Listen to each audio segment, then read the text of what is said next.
Zimbabwe's First Lady Grace Mugabe, who was in South Africa, did not hand herself over to the Sandton police as expected. Mugabe's allegedly assaulted a 20-year-old model. She is regarded as a possible contender to take over from her husband. Le biopic présente Grace Mugabe dans Le coup de grâce. Grace Mugabe est la femme du plus vieux dictateur du monde, Robert Mugabe. Au Zimbabwe, tout le monde l'appelle Bob. Et comme son despote de mari, faut pas la chercher, surtout quand un journaliste se mêle de ses affaires. J'ai commencé à le frapper. Il m'a supplié de lui rendre son appareil photo. Il était là. « S'il vous plaît, rendez-moi mon appareil !» Moi, j'ai pas répondu et je lui en ai collé une autre.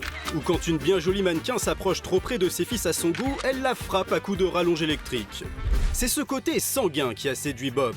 Leur histoire d'amour débute comme dans un roman harlequin.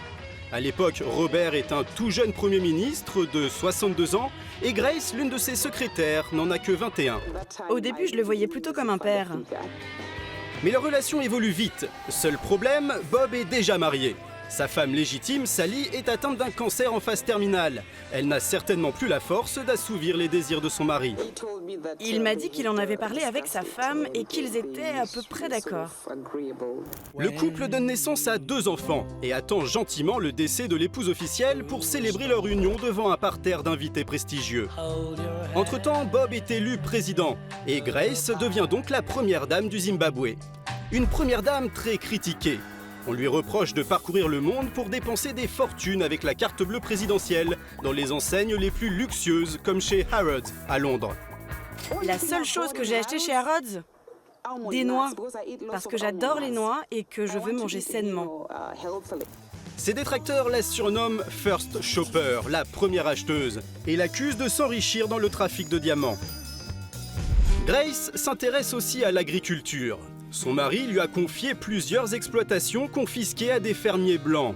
Mais les attaques répétées à son encontre ne semblent pas perturber la fermière. Vous savez, si vous avez un enfant et que vous le frappez tous les jours, il va avoir la peau dure. Ils croient qu'ils me font mal, mais ils ne font que m'endurcir.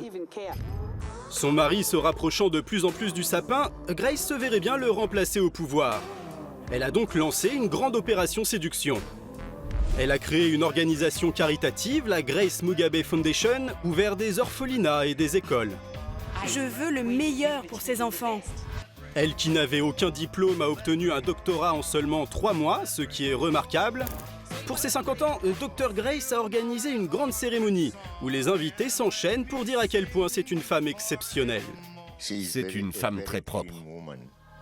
Du coup, Grace s'est retrouvée à la tête de la branche féminine du parti de Bob. Elle enchaîne depuis des discours dans des robes imprimées à l'effigie de son mari et évince petit à petit tous les autres prétendants au trône. La semaine dernière, le vice-président est hospitalisé en urgence lors d'un rassemblement du parti. La rumeur parle d'empoisonnement. La prochaine élection est annoncée pour 2018. Restera-t-il quelqu'un pour affronter les Mugabe ?